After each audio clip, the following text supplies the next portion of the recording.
It was almost 2:15 in the morning when the world I thought I knew shattered into pieces.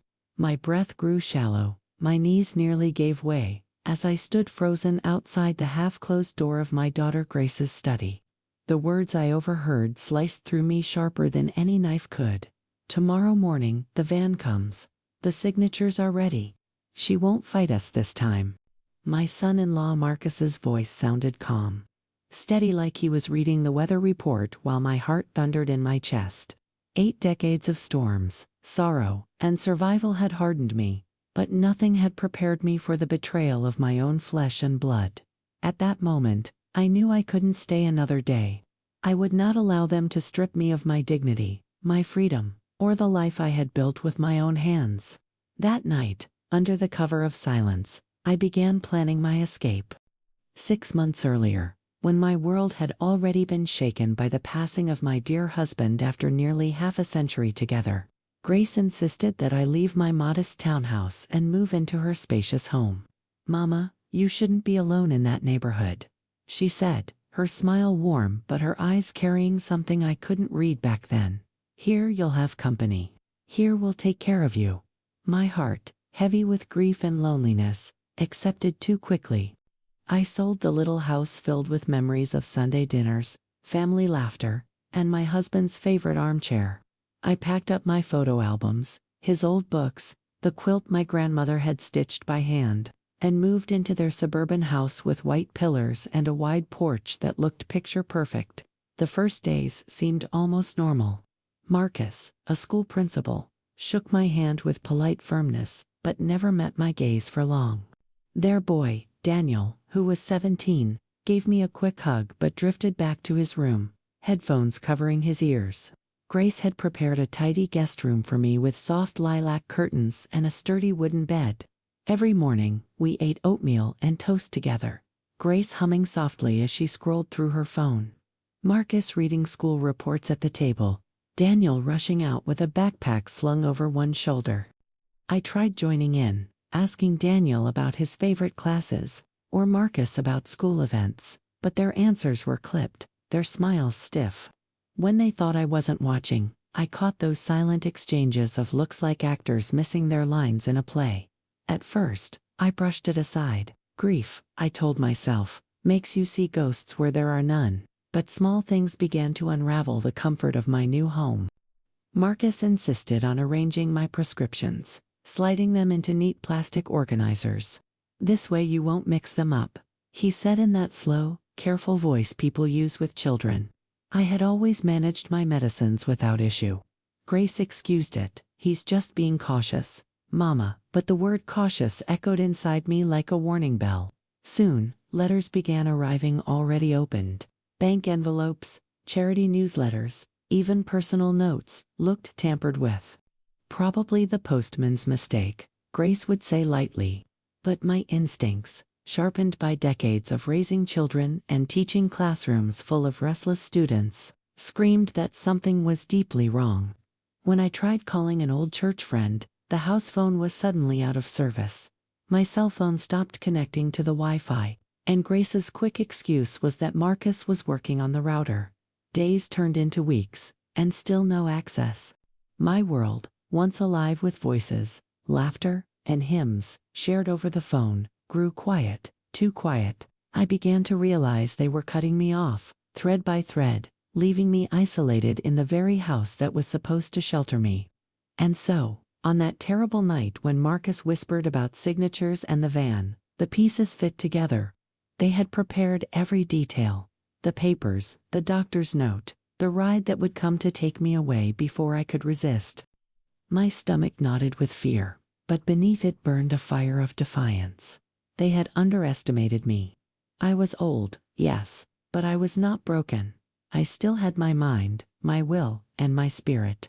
And those were worth more than all the signatures in the world. I did not sleep after overhearing those words. My heart beat in uneven rhythms, sometimes racing, sometimes slowing down as though it might collapse under the weight of dread. I sat on the edge of the bed, the lilac curtains swaying gently from the draft coming through the small window, and thought back on all the choices that had brought me here. For 82 years I had endured hardships, celebrated victories, buried loved ones, and kept my dignity intact. I had survived segregation in the South, raised 4 children while working long shifts at the textile mill, and cared for my husband through 2 years of illness without ever once considering giving up. And now, after all of that, my own daughter was conspiring to discard me like a suitcase too heavy to carry. The betrayal burned deeper than any loss I had ever faced. Looking back, I realized that the warning signs had been there from the beginning, only I had been too blinded by grief to see them clearly. Grace had never been patient with me growing up. She was always the ambitious one, reaching for more, impatient with anything that slowed her down. I thought time had softened her, that motherhood and marriage had settled her into compassion. I was wrong. Marcus, on the other hand, had always seemed polite and proper. But I could sense his distance, his tendency to view people in terms of usefulness. When he hugged me at my husband's funeral, his arms were stiff, like wood. Now I understood that they saw me not as a mother or grandmother, but as a resource, something to be managed, exploited, and eventually removed. The little restrictions had multiplied like weeds. First it was the pill organizers. Then it was my mail. Then the Wi-Fi. Then my phone calls. One night, I even caught Marcus standing outside my door, listening, as though making sure I was asleep before he began his whispered conversations with Grace. I pretended not to notice, but my mind recorded every detail. My instincts told me that they were building a case against me, step by step, to prove I was confused or unable to manage. And I knew whose name Marcus mentioned that night, the doctor, Dr. Patterson. The man who had been my physician for nearly 20 years, who had seen me through arthritis, flare-ups, and high blood pressure, who had always praised me for keeping such a sharp memory at my age. How could he have signed anything without my knowledge? How could he betray me too? The thought made my stomach churn. That night, as I sat with my back against the cool wooden headboard, I began to plan in secret. If they thought they could strip me of my rights, they were mistaken. I had raised 4 children alone for years while my husband worked 2 jobs. I had balanced bills down to the penny when our savings barely stretched. I had walked through storms with nothing but faith and determination. I was not about to surrender my life to schemers under my own roof. I stood, pulled out the old suitcase from under the bed, and placed it on the quilt. My hands trembled, but I forced myself to breathe slow and steady as I began to pack. I took only what I needed: 3 sets of clothes, my Bible, my reading glasses, the documents I kept in a folder marked important with my birth certificate, social security card, and bank information. I opened the small jewelry box on the dresser and retrieved the silver bracelet my husband had given me on our 50th anniversary, along with a pair of small diamond earrings that had belonged to my mother. I knew they carried both sentimental and financial value. Lastly, I counted out the money I had hidden inside the lining of my purse. Over $600 I had tucked away for emergencies. My daughter and her husband had searched my things once already, had seen the signs, but they had not discovered that. I smiled to myself as I folded the bills neatly into my wallet. They had underestimated me. As the clock crept closer to 3, I rehearsed every step in my mind. The front door had a loud alarm installed, a detail Marcus proudly mentioned when I first arrived, as if to reassure me the house was safe. Now I realized it was another cage. But the small window in my room opened out to the side yard, near the compost bins, and I had noticed on my first week that its latch was loose. Beyond the yard was a gate Marcus rarely locked, the same one he used to drag the trash cans out to the curb. If I could slip through, the street would be mine. The question was where to go. Then I remembered my old neighbor, Mrs. Jenkins, who lived 10 blocks away, still in the same little brick house with the green shutters. We had known each other since our children played hopscotch on cracked sidewalks. She had always told me her door was open to me any time. 10 blocks felt like a mountain for an old woman at night, but I had walked harder paths in my life. I dressed in dark pants, a plain sweater, and sturdy shoes. I tucked the suitcase under the window, careful not to make a sound. With one final glance at the room that had felt less like refuge and more like a cell, I whispered a prayer. Lord, guide my steps. Do not let my enemies triumph. Then I pushed the window open. The cool air touched my face, smelling faintly of cut grass, and the roses Grace had planted in the garden. Roses that now felt like silent witnesses to betrayal. I lowered the suitcase first, then eased myself down with more agility than I thought I still possessed. My feet touched the ground, and for the first time in months, I felt the rush of freedom. I hugged the wall, moving slowly, my shoes silent on the soft earth. I kept to the shadows, every nerve sharp, every sound amplified. The night was quiet except for the distant hum of traffic and the rustle of leaves. I reached the gate, my heart hammered as I pushed gently. It gave way without resistance. In seconds, I was outside, standing on the empty street under the dim glow of streetlights. I tightened my grip on the suitcase handle, took a deep breath, and began walking. The night air was cold against my skin, but my spirit burned hot with determination. With each step, I felt myself leaving behind not just the house, but the chains they had tried to wrap around me. My legs ached, but I pressed on. 10 blocks to Mrs. Jenkins's house. 10 blocks to safety. 10 blocks to reclaiming my life. By the time I reached the 3rd block, the street lamps above me flickered as if they, too, struggled to stay alive in the quiet darkness. The suitcase felt heavier than it had when I first lowered it out of the window.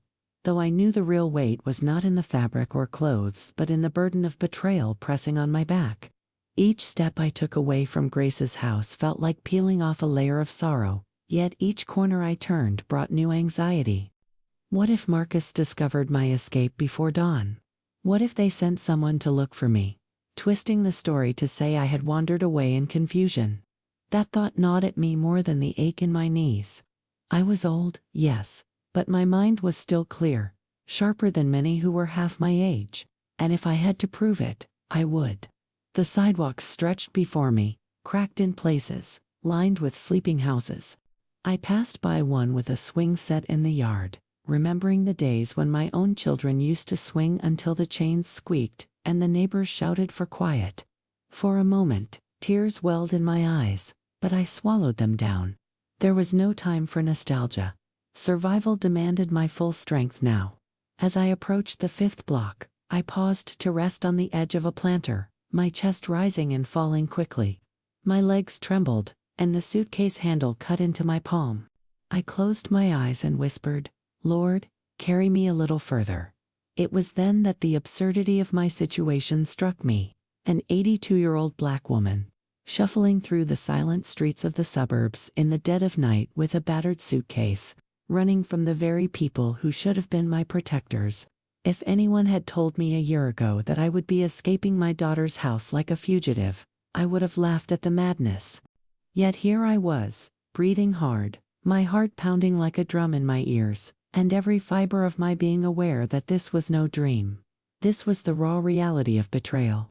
When I rose again to continue walking, I thought about Daniel, my grandson. He was 17, restless, always in a hurry to escape conversations with me. Yet sometimes, in the quiet moments when no one was watching, I caught glimpses of tenderness in his eyes. Once, he brought me a glass of water when a coughing fit shook me after dinner. He didn't say much, just placed it near my hand, but I saw the flicker of care. I prayed he would remember that moment someday, that he would not grow into the same hardness that now lived in his father's voice. Finally, the outline of Mrs. Jenkins's house appeared at the end of the 10th block. The familiar green shutters stood like a beacon in the night. Her porch light glowed softly, the same light she had always left on since her husband passed, a symbol of welcome to weary souls. My knees nearly buckled with relief. I stood at the bottom of her steps for several seconds, clutching the handle of my suitcase, trembling with the weight of exhaustion and the uncertainty of how she might react. Would she believe my story? Or would she think I had lost my mind, just as Grace and Marcus wanted the world to believe? I knocked gently at first, 3 soft taps, then again, stronger, fearing she might not hear. After a moment, footsteps shuffled inside, slow but steady. The door creaked open, and there she stood, wrapped in her robe, her gray hair loose around her shoulders, eyes half closed with sleep. But when she saw me, her expression shifted from confusion to alarm. "My Lord Evelyn," she whispered, using my name with the shock of recognition. "What on earth are you doing out here at this hour?" Before I could answer, my body gave in. I stepped inside, and the warmth of her house embraced me like a blanket. My suitcase slid from my hand, and I sank into the old floral couch by the wall. For the first time since I had overheard those damning words, the tears burst free, not the quiet kind, but deep, aching sobs that shook my whole body. Mrs. Jenkins sat beside me, her arm firm around my shoulders, letting me cry without interruption. She didn't push for answers, didn't demand explanations. She simply held me, the way a true friend does. When the storm of sobs finally subsided, I told her everything. Every detail, from the pill organizers to the stolen mail, from the locked Wi-Fi to the whispered conversations at night. I described the phone call I overheard, the plan to send me away under false pretenses, the forged medical documents, the van scheduled to arrive at dawn. As I spoke, her eyes hardened, her lips pressed into a thin line. "Those snakes," she muttered when I paused for breath. "I never liked that Marcus. Too slick, always watching with those narrow eyes. And Grace." She shook her head. "That child should be ashamed." Her anger gave me strength. By the time I finished, Mrs.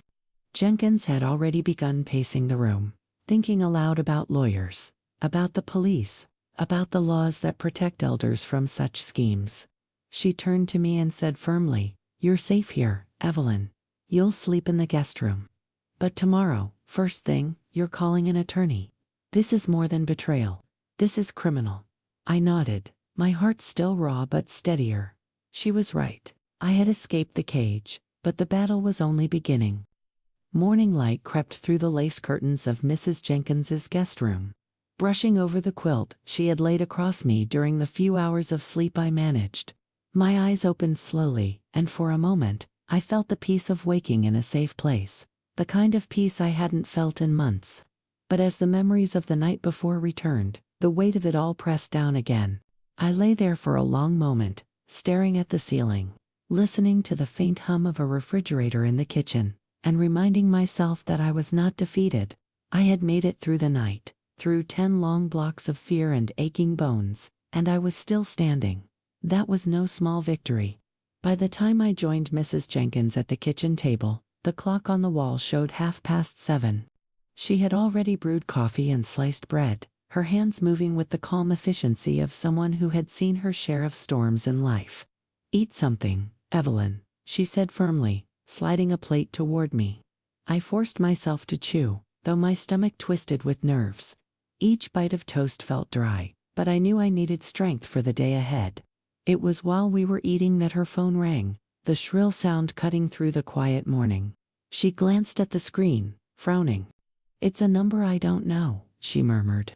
But I could tell from the way her eyes flickered toward me that she suspected it had to do with me. My heart pounded as I nodded. "Answer," I whispered. She pressed the green button and lifted the phone to her ear. "Hello." After a pause, her eyebrows rose, and she handed the phone to me. "It's your grandson." My hand trembled as I took the phone. "Grandma." The voice on the other end was Daniel's, shaky and uncertain. "Where are you? Mom and Dad are saying you disappeared in the middle of the night. They told the neighbors you're confused, that you walked off without knowing what you were doing." His words stabbed at me.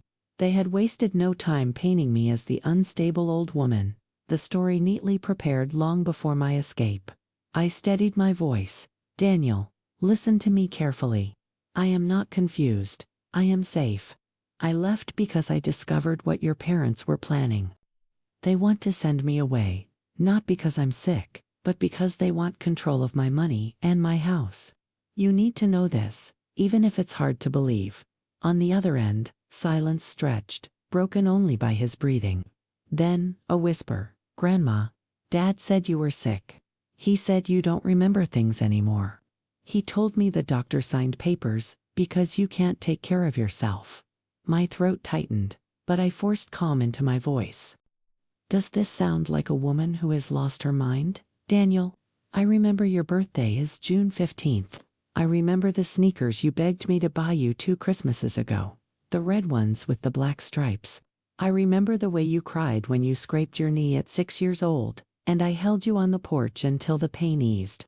I have not forgotten who I am, and I have not forgotten who you are. Don't let them make you believe otherwise." He sniffled, his teenage bravado cracking. "I don't know what to think, Grandma. They're saying so much. They told me a van was coming this morning, that it was for your health." His voice shook. "I don't understand any of this." I closed my eyes and spoke softly. "You don't have to understand everything right now. Just remember that I love you, and remember that I am telling you the truth. Watch carefully, Daniel. Pay attention to their words and see if their stories match. And if you ever doubt, remember me like this, clear, strong, and fighting for my life."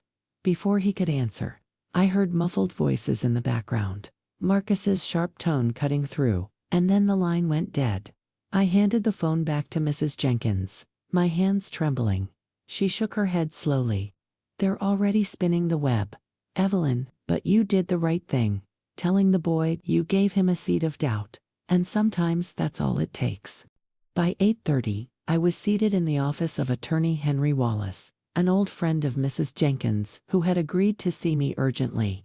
His office smelled faintly of leather and coffee, and stacks of papers lined the desk where he sat, adjusting his glasses as I told my story. He listened intently, interrupting only to ask precise questions. When I finished, his face was stern, his jaw tight with anger.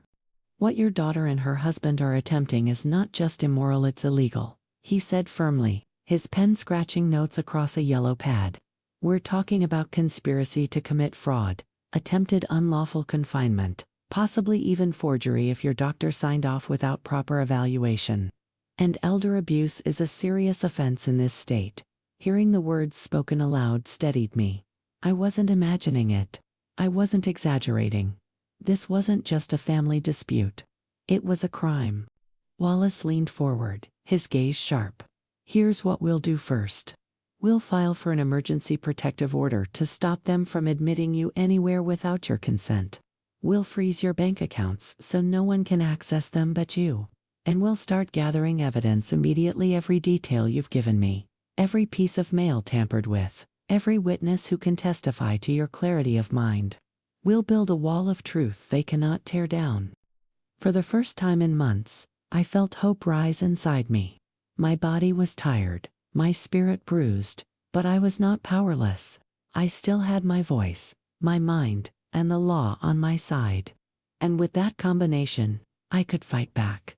The papers shuffled on Henry Wallace's desk as he dictated instructions to his assistant, a young woman who typed with remarkable speed. I watched the words appear on the legal forms, each keystroke a blow against the trap Grace and Marcus had prepared for me. For the first time in weeks, I did not feel invisible.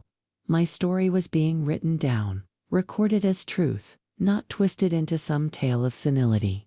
Wallace looked up at me with steady eyes. "Evelyn, the court system has safeguards for elders, but the wheels of justice move slowly unless we push them. I'll request an emergency hearing this afternoon. That should keep them from acting further until we've had our say before a judge." His words were firm, confident, and I clung to them like a lifeline. Mrs. Jenkins sat beside me, her arms folded tightly across her chest, glaring as though she herself could march into Grace's home and demand justice on my behalf.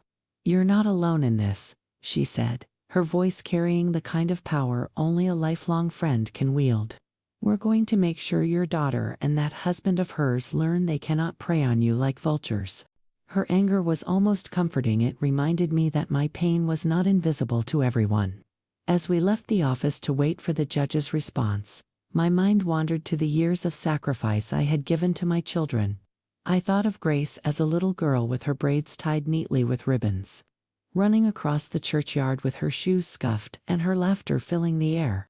I remembered staying up late to sew her dresses when I could not afford new ones, and working double shifts to make sure she could attend summer camp. How had that child grown into a woman capable of scheming against her own mother? Was it greed? Was it Marcus's influence? Or had there always been a hardness in her that I had simply refused to see? The questions churned inside me like storm clouds, but there were no answers, only pain. Back at Mrs. Jenkins's house, the hours stretched long and heavy. Every car that passed outside made me tense, fearing that Marcus might come looking. I kept my suitcase by the door, unwilling to unpack, as though ready to flee again at a moment's notice. Mrs. Jenkins brought me tea and tried to distract me with talk of neighbors, of church gossip, of the new family that had moved onto the block, but my mind kept returning to Daniel. His voice on the phone had been trembling with confusion. Caught between loyalty to his parents and the love he still felt for me, I prayed silently that he would remember my words, that he would recognize the truth even when they tried to bury it under lies. By early afternoon, Wallace called with news. "The judge has agreed to see us at 2 o'clock, he said. "Bring your identification and any documents you have. We'll need everything to prove your competence." My pulse quickened, a mix of fear and relief. This was my chance to fight back, but also the moment my life would be put under a microscope. I gathered my folder of papers, my ID card, my bank book, and the small notebook where I had written down details of the manipulations I had endured, every excuse about the phone line, every piece of opened mail, every change in my daily routine that had stripped me of independence. Each note was a weapon now. The courtroom was smaller than I imagined, lined with dark wood panels and rows of benches that smelled faintly of polish.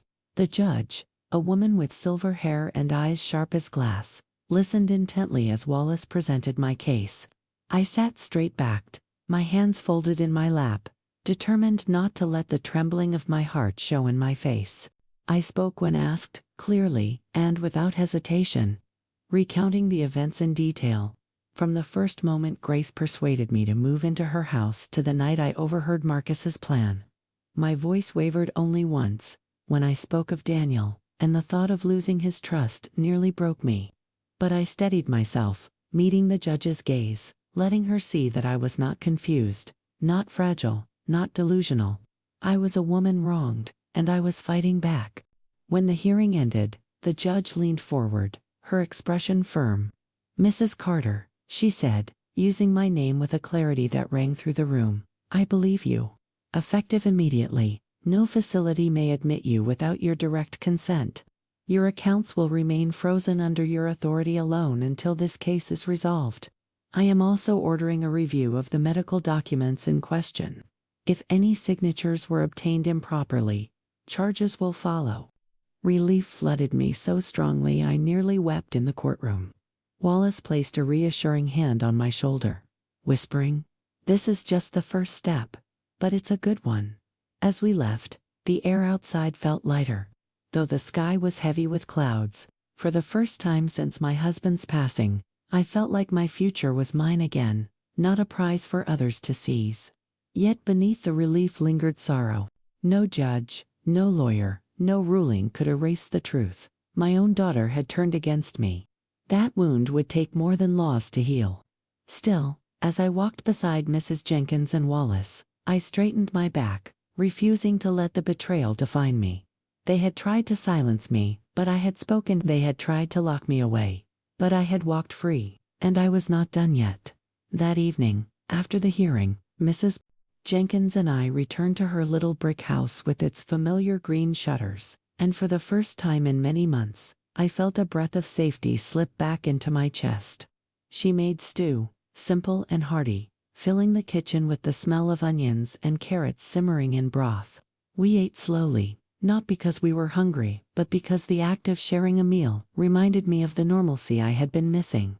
Every spoonful was like medicine, grounding me in the truth that I was still here, still alive, and still capable of deciding my own fate. Yet beneath that comfort, I felt the tremor of what would surely come next. Grace and Marcus would not accept defeat quietly. They would spin their lies faster now, spreading them to anyone who would listen, trying to paint me as unstable, and I knew their first target would be Daniel. I could not stop thinking about the sound of his voice over the phone. Uncertain, wavering between the stories his parents fed him and the truth I tried to give him. That boy carried my heart in his hands, and though he was nearly a man, I knew he was vulnerable to manipulation. I prayed that somewhere inside him, the seed of doubt I planted would grow into clarity. I had always told him stories when he was little, tales of our family's history, of the struggles his great-grandparents endured, of the pride in carrying our name. Now I wondered if those stories would help him see through the veil of deceit his parents were weaving. After supper, Mrs. Jenkins and I sat in her living room with the lamp casting warm light across the walls, and we spoke of what was to come. "You know they won't give up," she said, her voice calm but edged with steel. "They'll fight back. People like that, they don't just surrender. They'll find another angle. You have to be ready." I nodded, clutching my hands together in my lap. "I know," I whispered. "That's why I need to gather every piece of proof I can. I have to show the truth before they bury me under lies." The next morning, I met again with Wallace in his office. He had already contacted the court clerk, who confirmed that the protective order was in place. He handed me copies of the paperwork, each page stamped with official seals that felt like shields in my hands. "You'll need to keep these with you at all times," he said firmly. "If anyone tries to move you against your will, you show them this. It is the law." I nodded, tucking the documents into my folder. Then he leaned back, tapping his pen against the desk. "We also need to confront Dr. Patterson.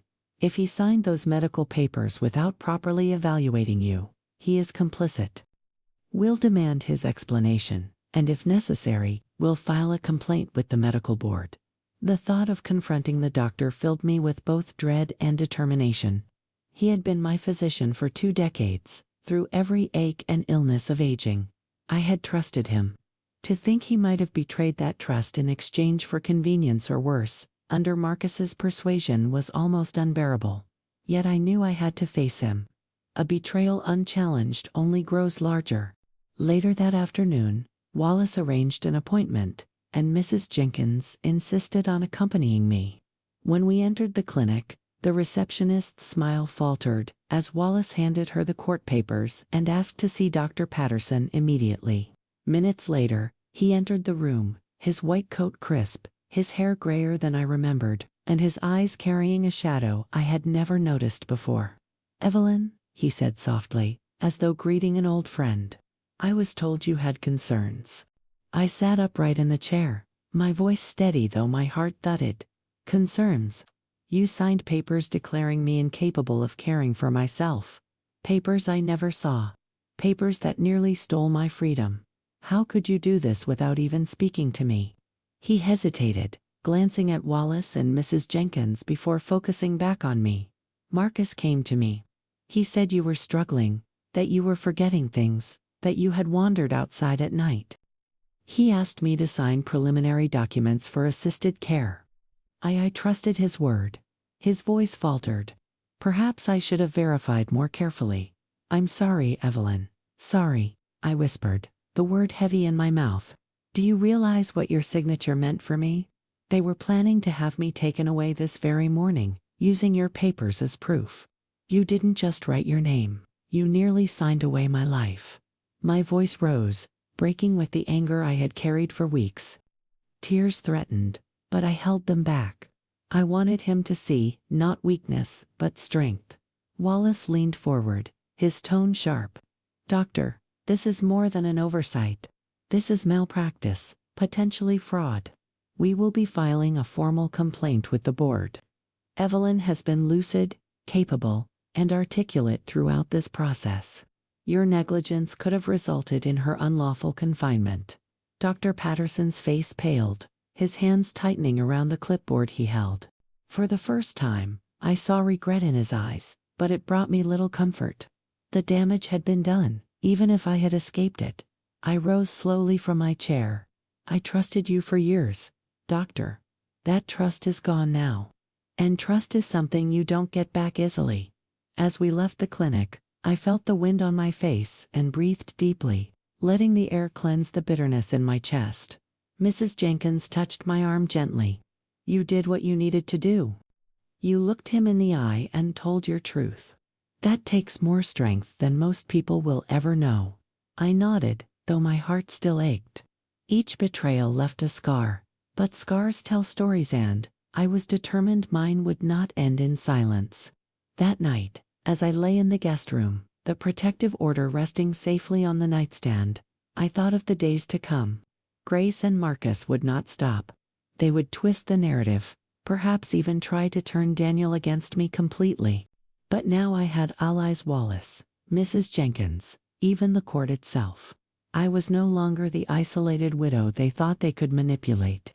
I was Evelyn Carter, 82 years old, black, resilient, and unwilling to surrender. The fight had only just begun, and I was ready.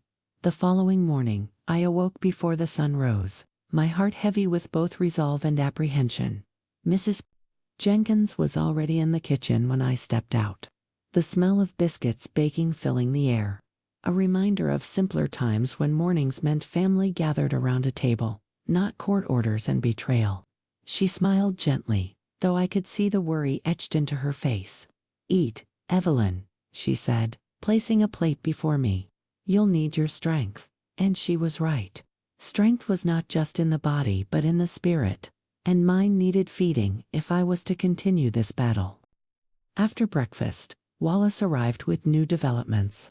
His expression was tense, his steps brisk as he entered the living room. "They've already started their counterattack," he said without preamble. "Marcus contacted the police early this morning, claiming you're a danger to yourself. He told them you've been wandering, forgetting basic tasks, even accusing them of abuse without reason. He's trying to establish a record against you." My chest tightened, though I had expected this move. The lies were their weapons, and they would wield them until someone believed. But Wallace's eyes held confidence. "Don't worry. The protective order is in place. They can't touch you. But we need to gather witnesses and evidence to counter every accusation they throw. We spent hours working on it." Mrs. Jenkins recounted the night I arrived, clear-headed and articulate, proving I had chosen my escape consciously. Wallace suggested we contact Pastor Williams from my old church, a man who had known me for over 30 years and could testify to my clarity of mind. I also thought of Mrs. Alvarez, my former neighbor, who had often visited me at my old townhouse and seen me balancing bills, cooking, gardening, all without any sign of confusion. Piece by piece, my life became a case file. Every memory and relationship transformed into proof that I was not what Marcus claimed. It pained me to turn my dignity into evidence, but I knew it was necessary. Later that day, I received a call that nearly broke me. It was Daniel. His voice was low, almost a whisper, as though he feared being overheard. "Grandma, I don't know what to believe anymore. Dad keeps saying you're sick, that you ran away because you were confused. But I keep remembering what you told me. You sounded so clear, and I know you remembered everything about me." My heart swelled with both sorrow and hope. "Daniel," I said softly, "the truth is often buried under the noise of lies. But you must listen to your heart. You know me. You've known me all your life. Do I sound like someone who has lost her mind?" He was quiet for a moment, then whispered, "No, you don't." Before we could speak further, I heard a door slam and Marcus's booming voice in the background. "Get off that phone." The line went dead, leaving me shaking with both rage and determination. They were already tightening their grip on him, pulling him further into their web. But I would not let them have his soul. That evening, Wallace filed additional motions with the court, requesting that a neutral evaluator meet with me to confirm my mental capacity. I welcomed it. Let them send their specialists, their tests, their questions. I had nothing to hide. I was ready to answer every inquiry, to demonstrate that age had not dimmed my mind or stolen my ability to reason. If anything, betrayal had sharpened me, forcing me to summon strength I thought long buried. As the days passed, the battle deepened. Grace sent messages through Wallace, demanding meetings, insisting that everything was a misunderstanding. She claimed they only wanted what was best for me, that Marcus had been misinterpreted, but their words were hollow, transparent as glass. If they wanted the best for me, they would not have hidden their plans. They would not have silenced my voice or cut me off from the world. Their sudden concern was not born of love, but of fear, the fear of being exposed. Still, I could not help the ache in my chest each time I saw Grace's name on those documents. She was my child, flesh of my flesh, and even now, a part of me longed for her to fall to her knees and admit her wrong, to say she had been misled, to beg for forgiveness, but no such moment came. Instead, I received more papers, more accusations, more attempts to paint me as a burden unfit to decide my own fate. One night, unable to sleep, I sat by the window in Mrs. Jenkins's guest room, watching the stars flicker in the black sky. I thought of my husband, gone these many months, and wished I could hear his steady voice once more. He would have told me to stand tall, to fight with dignity, to remember that truth shines brightest in darkness. I pressed his wedding ring, which still circled my finger, against my lips and whispered, "I won't let them erase me." The fight was exhausting, but the fire within me grew stronger with every attempt they made to silence me. They had tried to make me invisible. They had tried to bury me. But I had risen, and I was determined to rise higher still, until the world saw the truth. The evaluator arrived 2 days later, a middle-aged woman named Dr. Simmons with kind eyes but a professional stiffness in her voice. She sat across from me at Mrs. Jenkins's dining table, a clipboard resting on her lap, her pen poised as though ready to dissect every word I spoke. "Mrs. Carter," she began, "I've been asked to assess your cognitive and emotional state. This is simply a conversation, nothing to fear." I nodded, folding my hands together, steadying my breath. Fear was not what I carried. Anger and determination were my companions now. The questions came one after another. What day of the week was it? Who was the president? Could I count backward from 100 by sevens? I answered each with clarity, my voice firm and unwavering. When she asked me to recall 3 words after a short delay, I repeated them without hesitation. "Apple, table, penny," I said, locking eyes with her. She smiled faintly, making a note on her clipboard. "Very good." Then she asked me to describe my situation in my own words, and I did not hold back. I told her about Grace, about Marcus, about the betrayal that had been planted carefully and grown like a weed in the shadows of their house. I spoke of the night I escaped, the suitcase, the 10-block walk through darkness, the tears that spilled into Mrs. Jenkins's living room. My voice trembled, not with confusion but with righteous fury. When I finished, she laid her pen down slowly. "Mrs. Carter," she said, "you are sharper than most people half your age. I see no signs of dementia, no signs of delusion. You are entirely capable of making your own decisions." Relief washed over me like warm sunlight. When Wallace received her report later that afternoon, he smiled for the first time in days. "This destroys their case," he said, tapping the papers. "Whatever narrative they were hoping to build has crumbled. With this, and the protective order, they have little ground to stand on." Still, he cautioned me. "Do not think this means they are finished. People driven by greed rarely stop until they are forced." His words proved true sooner than expected. That evening, while Mrs. Jenkins and I sat watching the evening news, her doorbell rang. She frowned, rose, and peeked through the curtain. Her face hardened. "It's Grace." My stomach tightened. I had not seen my daughter since the day I left her house, and the thought of facing her made my chest ache. Still, I stood, smoothing my sweater, bracing myself. Mrs. Jenkins opened the door only a crack. Grace's face appeared, polished as ever, her hair neat, her expression composed but her eyes sharp. "Mama," she said softly, almost tenderly, "can we talk?" I stepped into the doorway, my body trembling but my voice steady. "What is there left to say? Grace, you planned to lock me away, to sell my house, to use my pension for your comfort. Those are not actions of a daughter who loves her mother." Her lips pressed together, her mask slipping just slightly. "You don't understand," Marcus said. I cut her off. "Don't you dare hide behind Marcus. You signed those papers yourself. You sat at the table where my future was being decided without me, and you agreed to it. I raised you, Grace. I carried you inside me, worked my hands raw to give you opportunities. And this is what you returned to me." For a brief second, I saw guilt flash across her face, but it was gone as quickly as it came. "Mama, it wasn't like that. We thought you were struggling, that you couldn't handle things on your own anymore. Her voice grew defensive, her shoulders stiff. We only wanted what was best. The lie hung heavy in the air, obvious to all of us. Mrs. Jenkins stepped forward, her voice sharp as a knife. Best for who, Grace? Best for your bank account. Don't insult Evelyn's intelligence. She's clearer than the two of you put together. Grace's eyes flickered with anger, and she glanced around as though worried a neighbor might overhear. Fine, she hissed. Stay here if you want. But don't expect me to come running when you fall. You've chosen your side.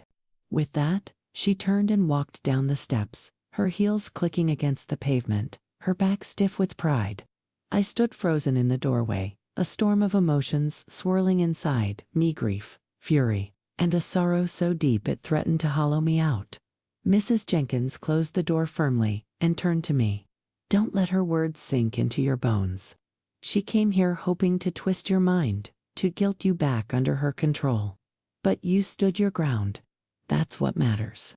I sank onto the couch, my hands trembling, tears filling my eyes.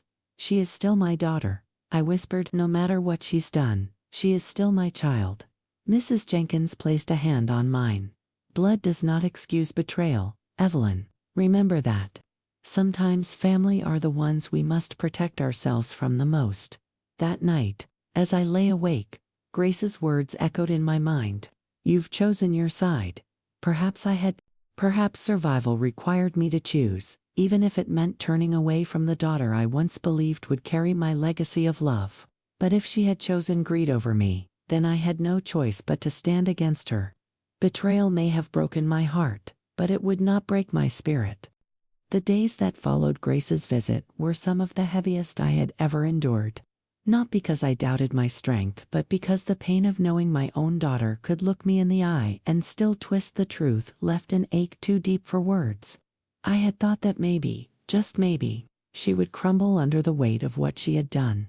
Confess, ask for forgiveness.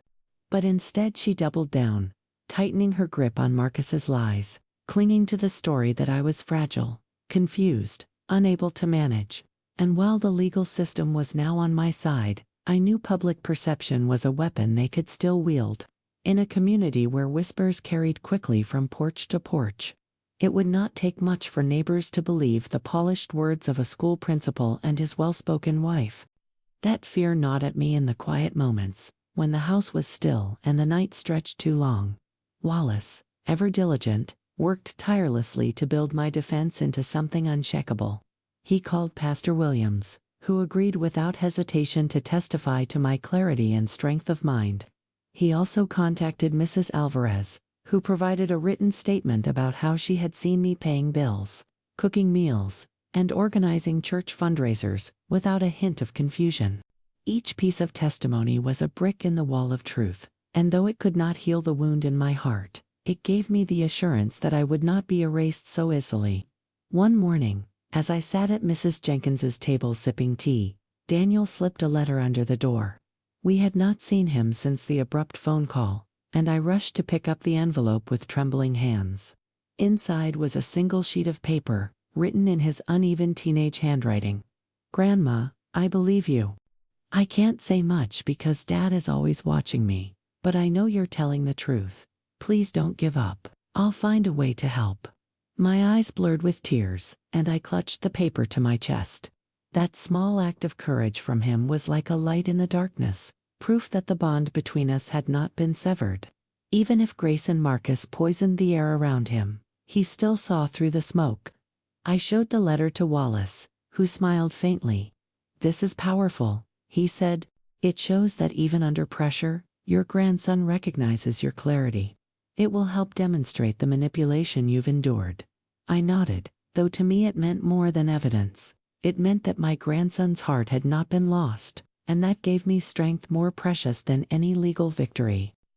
Not long after, Wallace informed me that Marcus had filed a petition challenging the protective order, claiming I was being influenced by outsiders and that I was incapable of making decisions independently. The irony nearly made me laugh. They had locked my phone, tampered with my mail, stolen my autonomy piece by piece, and yet now they accused me of being influenced. It was a desperate move, and desperation was a sign of weakness. Still, it meant another hearing, another battle to prepare for. The day of the hearing, I walked into the courtroom with my head held high, wearing my best navy dress and the pearl earrings my mother once wore to church. Wallace spoke with authority, presenting the evaluator's report, the testimonies from Pastor Williams and Mrs. Alvarez, and even Daniel's letter, though we kept his name discreet to protect him from Marcus's wrath. When it was my turn, I stood tall, my voice steady as I told the judge once more of my experience. From the pill organizers to the night I overheard the phone call, I did not cry. I did not falter. I spoke like a woman who had survived 82 years of storms and was not about to be silenced now. Grace was present, sitting stiffly beside Marcus, her hands clenched in her lap. She avoided my eyes, staring straight ahead, as though if she looked at me, her facade might crumble. Marcus, however, sat with arrogance painted across his face, as if he still believed charm and lies could bend the truth. But when the judge read Dr. Simmons's report aloud, declaring me lucid, competent, and capable, I saw his smirk falter. And when the judge reaffirmed the protective order, warning them that further attempts to undermine my autonomy could result in criminal charges, I saw Grace finally shift uncomfortably in her seat. As we walked out of the courtroom, Wallace whispered, "They've lost their ground. The law is with you now, but remember, people like them don't stop until they're forced to." His words echoed in my ears as we stepped into the afternoon sunlight. I should have felt triumphant, but what I felt was a hollow kind of victory. Because while the court had recognized my truth, my daughter had not. And that wound remained open, raw, and bleeding, no matter how many documents I carried stamped with official seals. That night, back at Mrs. Jenkins's house, I sat by the window with Daniel's letter in my hands. I thought about the kind of world he was growing up in, one where greed could turn a mother against her own blood, one where lies were more comfortable than truth, and I whispered a promise into the night sky. I will fight, not just for me, but for you. I will show you that standing firm, even when betrayed by your own, is possible. I will not let you believe that silence is the only choice. The stars twinkled above, ancient witnesses to my vow. And as I placed the letter carefully into my folder of evidence, I knew the fight was far from over. But I also knew that as long as breath filled my body, I would not surrender. The weeks that followed were a blur of court filings, whispered conversations, and restless nights. Yet through it all, I stood firm, my resolve strengthening each time Marcus or Grace tried to drag my name through the mud. Wallace continued to build the case, and Mrs. Jenkins never once let me forget that I had a place of refuge. I learned to move with caution but also with dignity, never allowing fear to choke my voice. I attended church again, sitting in the pews as the choir lifted their songs. And when neighbors whispered about what they had heard, I looked them straight in the eye and spoke the truth. Some turned away, unwilling to believe a daughter could betray her mother. But others reached for my hand, their faces lined with sorrow, telling me they had seen similar stories in their own families. I realized then that my struggle was not mine alone.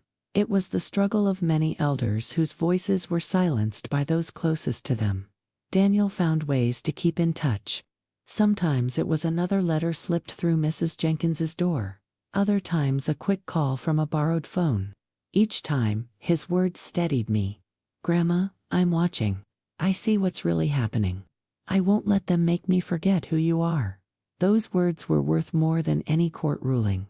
They reminded me why I fought, why I endured the sleepless nights and the sharp sting of betrayal.